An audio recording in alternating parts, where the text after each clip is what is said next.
We're right on top of it. I'm right on top of it right now.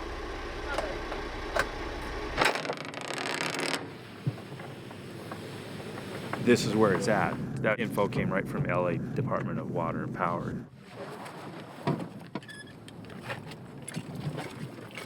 And that way the other ones are on my hand.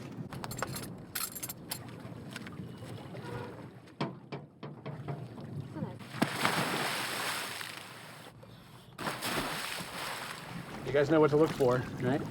Mermaids. There you go. Good luck.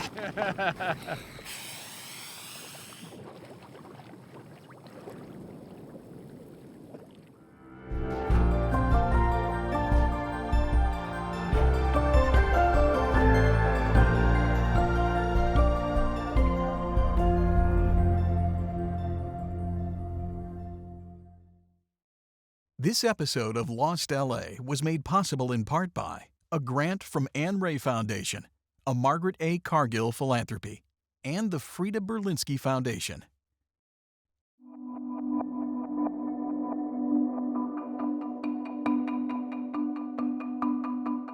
Only a century ago, LA boasted the largest rail transit network in America. Long before freeways, long before bumper-to-bumper traffic, the Pacific Electric Railway moved LA. For 3 generations, its red cars defined the look and sound of LA's streets. Whistles blowing, wheels clattering, more than 1,000 miles of track. The red cars also drove LA's economy. This was how working-class Angelenos commuted to their jobs every day. And then, on April 9th, 1961, the red cars suddenly fell silent. At 3:45 in the morning, the final red car rumbled down line 36 from downtown LA and into oblivion. So, where did all those red cars go? Most were sold for scrap. Some went to museums. Others became long, narrow houses. A few turned up in Argentina. And a small number took the plunge, dropped into the waters off Redondo Beach to create an artificial reef. And that's why we're out here, to see if after all these years, we can locate an old red car, somewhere deep down in its watery grave.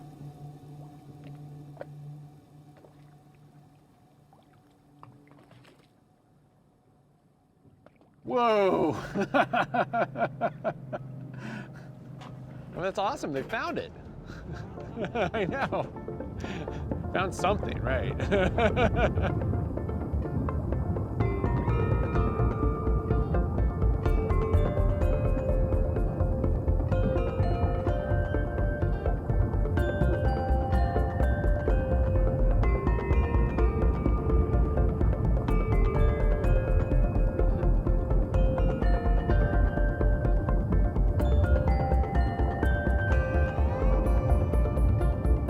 My excitement got the better of me. That wasn't a red car at all, just an old sunken vessel known to divers as the Landing Craft. 70 years later, 70 years in the salt water.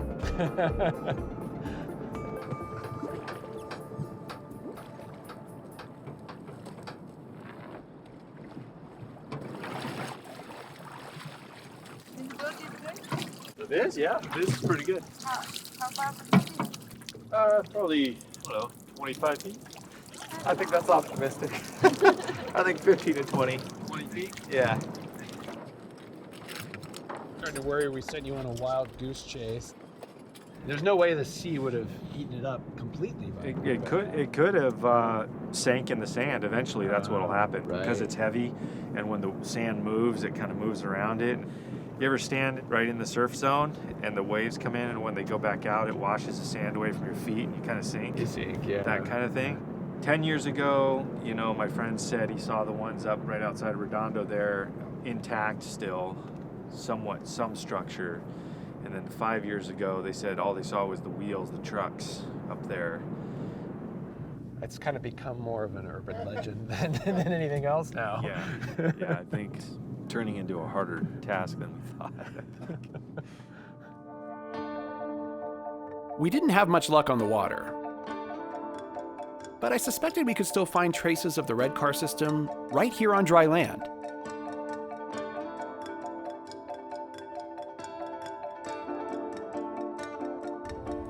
I met up with 3 friends who know how to uncover the secrets of old LA. Leela Higgins, an entomologist, David Kapoor, an architect, and Victoria Bernal, a public historian. We set out for the old Belmont substation near downtown, with a few stops along the way.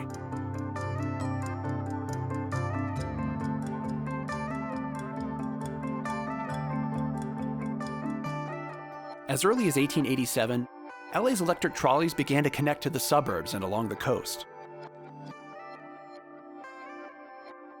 Railway owners hoped that extending their lines across undeveloped land would boost real estate development. And they were right.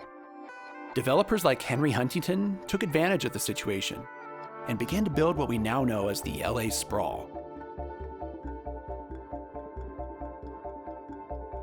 Later, in the 1920s, the Pacific Electric tried to modernize its aging system with a shortcut: a subway tunnel under congested downtown, so trains could avoid all those clogged streets above. All right, ready?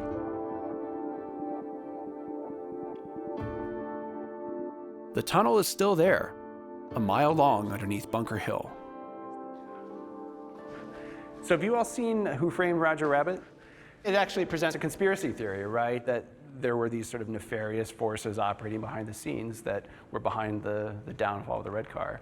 The corporate elite. Yeah, like the biggest corporations in America, General Motors and all the tire interests. It's a bit of an oversimplification of what really happened, don't you think? Totally. Definitely. Yeah, well, there were, I guess lots of different explanations, right? There's changing consumer preferences, right? Like some people just kind of preferred the automobile. Yeah. Right? Individuality in America, like you can be in control of when you're leaving, when you're coming and going. You don't have to worry about like waiting for a train. Well, and then there's Eric Avila's book, Popular Culture in the Age of White Flight, in which he states that in 1915, LA County was leading the nation in automobile ownership. And that was happening as soon as 1915. So that just increased. And that was tied up with like the progressive movement, right? Because people saw the rail car executives as like these rich barons, and they were like, so stick it to the rich rail car executive and get a car. It was like the progressive thing to do.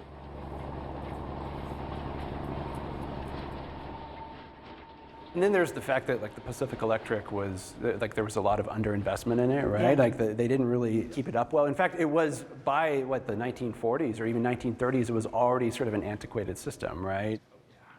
That underinvestment is helped by Harry Chandler, head of the LA Times.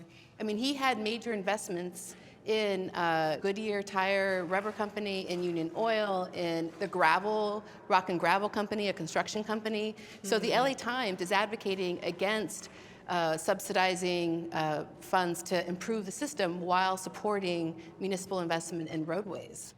But then the people getting cars made the trains run slow. It kind of ruined it, right? Because then the trains are stuck in traffic too. Right. Because they all had to share the same road.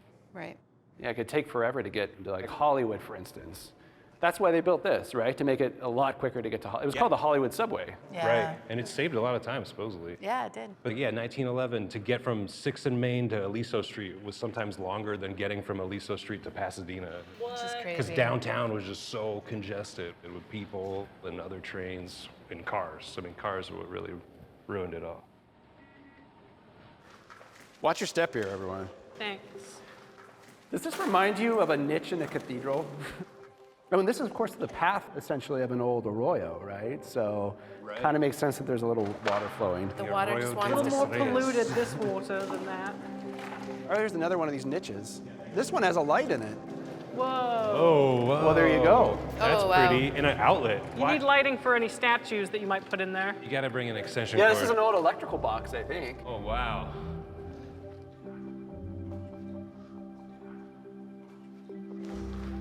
This is more gravelly here. I think you're gonna get I know, I'm going to lose my shoe.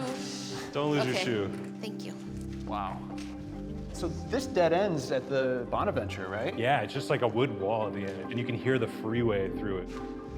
It's a shame that you can't walk through the whole. I mean, I I like the know. Bonaventure, but If it went to the subway terminal building, wouldn't that be so cool? well, they could actually use this for transit if they hadn't built the Yeah. foundation through it. Yeah. We run the train back on Glendale Boulevard, all the way to Griffith Park, right? Or all the way to Glendale.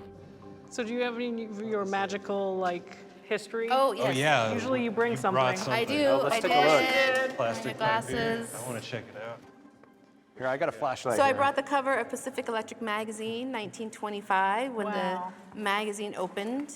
And so it talks about how the hearty approval of patrons usher in Subway. Wrongs a 10 opening. The band played, speakers spoke, banqueters dined, Klieg lights beamed, cameras clicked, and ginger ale gingerly splashed against car number 74-1, because it was Prohibition. So Oh, there they was- sprinkled ginger ale It was on it? ginger ale. So Ginger sticky. ale. And then, here's like the pictures of the opening in Wow. which Glendale and Burbank visitors who recited verses and sang catchy booster songs. Yeah, they did a whole little history tableau. So we saw the history of streetcars as of 1925. So we had the horse-drawn carriage, then the kind of old-timey one. See, and then here's the workers who are building this tunnel. I mean, their names are not here, but I feel like we should acknowledge this work that they did. And this is all like they're just offloading. Yeah. From a rail car. PE car. 2415. Yeah. So that's like a work car, a PE work car. Yeah. Wow, there's switches in the tunnel. That's on the other end. That's like the Pacific, That's the subway terminal. side. Yeah. Because it has all Yeah. those crazy switches. So here it was probably 2 tracks, right? Are we thinking? Couldn't fit much more, right? Yeah.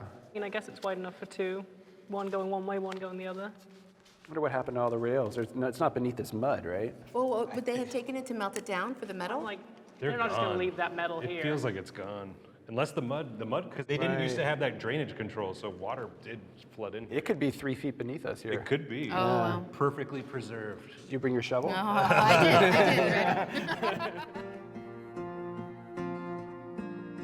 Exploring the tunnel was one thing, but I still wanted to see an actual red car rolling down the track.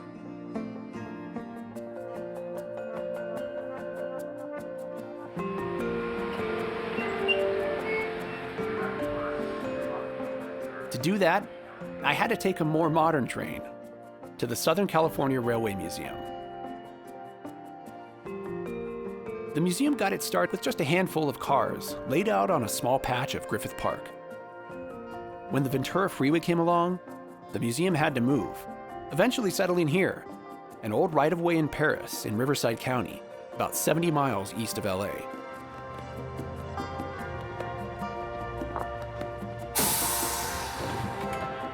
I met up with co-founder Harvey Lehner. Welcome aboard. Thank you.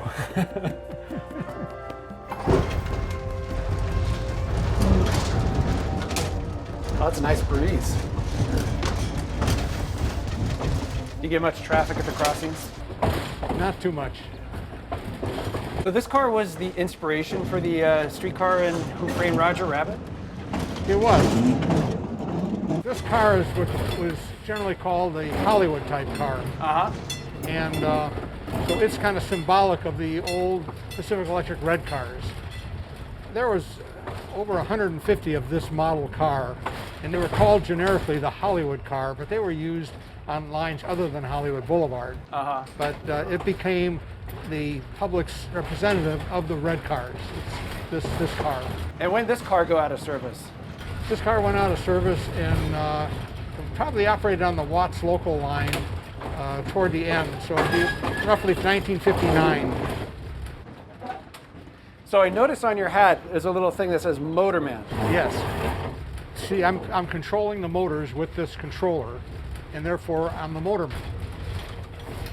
So what's the difference between a motorman and a conductor? Well, the motorman operates the car, and back in the day, there was a second crew person, and that person collected the fares and stood at the rear door so people could get on and off the car back there, and that person was called the conductor. So how much training does somebody need to drive one of these things? Well, when the cars were in regular service, it probably took a month of supervised operation. They had training cars that would go out without any passengers on it, and they had a supervisor on board who would oversee the trainees' operating skill and assess it, and then make a determination as to how soon they could graduate to actually be in service with the public. Okay. What about for just one time around this loop? You want to take it for a ride? Are you kidding me? Yeah, that'd be a dream come true.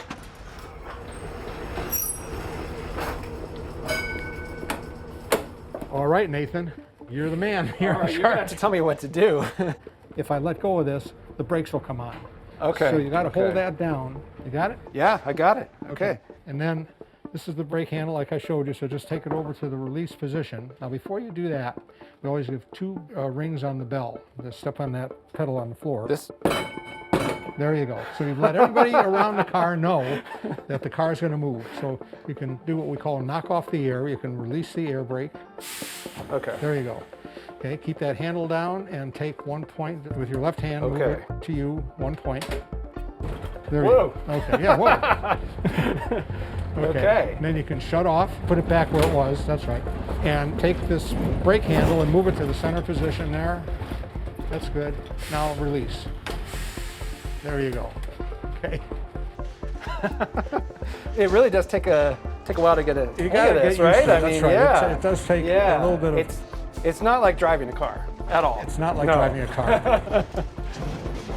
I want to take the curve nice and slow. That's right. Can I blow the whistle? Yeah. As a matter of fact, we're coming up on the road crossing. And the road crossing, the standard signal is 2 longs, a short, and a long. 2 longs, a short, and a long. Okay, here we go.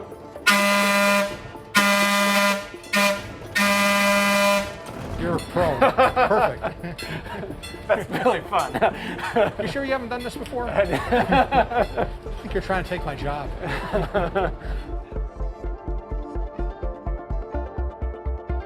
When Harvey was a teenager, he rode the rails just for fun. And he brought his movie camera along. Thanks to Harvey, we have hours of footage of this lost railway. Eventually, Harvey and his friends turned their enthusiasm for trains into this amazing museum, where you can check out 35 different cars dating back to the 1920s.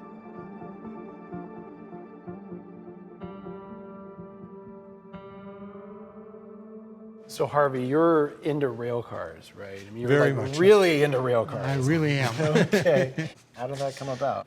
Well, it all started when I was a very young kid and I started doing my homework about the red cars. I joined a railroad club that had people my age that were also interested in the red cars and had the same passion. And so we started taking pictures and trading pictures and just kind of became a part of it. The goal was to have a place where we could put up a pole and operate a streetcar without asking permission. So here we are, 60 some odd years later, and I can put up a pole, but I still have to get qualified, which is basically asking permission, so nothing's changed. You've really kept the memory of these red cars alive through the decades. And it's not just a museum that you've created, but you and your fellow fans, you've also created these massive archives, especially like photo archives and also films that really keep the memory alive too. Yes, we have a very nice archives here. I get to look at every image that goes into it. Wow. And that's a great vantage point. I have a front row seat to it.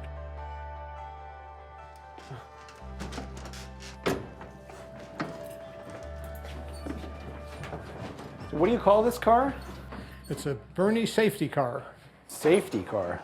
Safety car. Whoa. How'd you do that? Just pull forward? Yeah, that's it.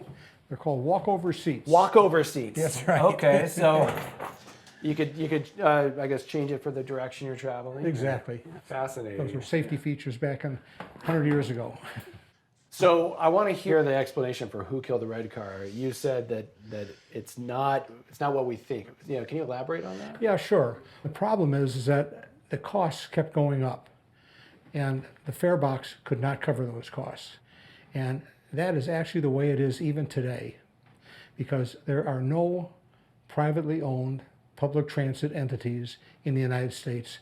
They're all multi-county transit authorities. They're heavily subsidized, and that is the way public transit is. Once the Depression hit, the costs were fixed and prohibitive, and when the war came along, there was a lot of ridership because you couldn't get tires and you couldn't get gasoline. But as soon as the war was over, the pre-war riding levels returned almost immediately. Mm-hmm. And then we went into the 50s, and of course, the roads were great. Superhighways and freeways were starting to be developed. cars were available, mass-produced and more economical. And the red car type system was burdened with a shot infrastructure because the Long Beach line of the Pacific Electric goes back to 1902. And so here you are in the end of the war, and that had not been rehabilitated. And there was also the fact that the streetcar and interurban lines only went to a certain point, and the city started growing beyond those. And the red car couldn't finance building extensions to the railroads. Right. So if your house or your job is someplace not served by the red cars, then you're going to drive. So after World War II, the red car system is not profitable, essentially because it was never intended to be profitable. What happens next? How does the end come? Well, the end came with the transit authorities taking over. For example, the end of the red cars came not under the Pacific Electric, not even under Metropolitan Coach Lines, but under the Los Angeles Metropolitan Transit Authority. A public agency. Exactly. And they made an attempt on the Long Beach line. They painted one of the blimps in the Los Angeles Metropolitan Transit Authority green and white color scheme, and they even did a test run with a type of streetcar called a PCC, and it's a streamlined type of streetcar, and it just didn't work out. We rail fans had a tough time with a green-red car, I'll tell you that. It was an incremental change that took place over a lot of years, several decades. So to go find one specific event that caused the red car's demise, it's very hard to do because it's not really there. That's a story that's not just specific to the red cars in Los Angeles, right? That's something that happened in city after city all across the country. It absolutely did. That's exactly right. The story of rail in Los Angeles isn't over, not by a long shot. I went back to Union Station to meet up with Ethan Elkin, author of The Definitive History of the LA Metro.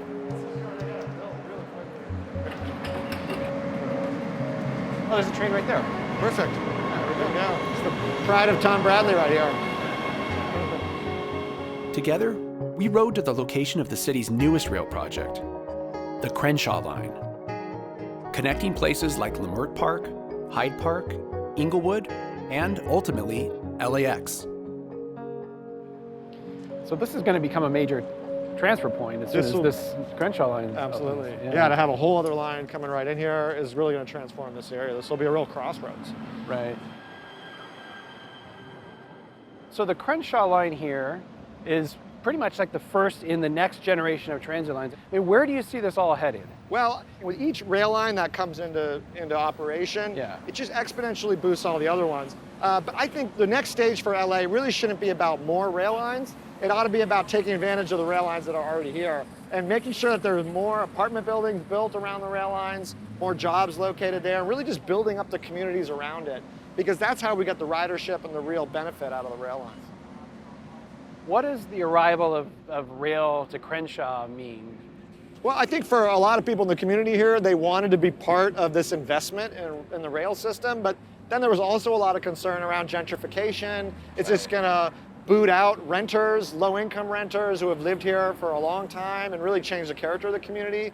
And so there are some protections you put in place, but ultimately it's about sensitive design and how to introduce it kind of in a sensitive way into the community. But race has played a big part in the whole history of LA, certainly, but also in Metro Rail. Today we launched the beginning of the new Blue Line. For example, one of the reasons why the first line was built, the Blue Line down to Long Beach, was because that's where the Watts riots were in 1965. And one of the findings was that the people of color who lived in those communities there were essentially disconnected mobility-wise from where the jobs were in LA. And so the rail line was brought in as an effort to remedy racial injustice. But then in other examples, like the Crenshaw stop, which is up in the Purple Line, there was a lot of objections for some of the wealthier, whiter residents to having a stop along Crenshaw. And the people in the Crenshaw corridor said, why are you leaving us out of this? We want a station there. What specifically are they doing here to sort of mitigate those concerns about gentrification? Well, they're doing a lot of outreach to the community. They're trying to work, first of all, with the businesses that are being disrupted. But otherwise, I think it's incumbent upon LA City Council to have strong policies around displacement. And we have some state laws as well that protect low-income renters against eviction in certain cases. Those laws aren't always followed. So that's an area where we need to see more policy attention paid, because you don't want to see that happen with any kind of development. So it's a sensitive balance, but it's one that it's really up to policymakers at the local and state level to try to figure out. Yeah, so you want to build, but you want to build in a smart way. Exactly. Right. So the system keeps expanding. And it's exciting to think about the future of rail in LA. But you know, there's nothing like taking a little ride into the past. And thanks to Harvey Lehner and his friends, we can still do that. So even while the shiny new trains roll out, the red cars of old will roll on.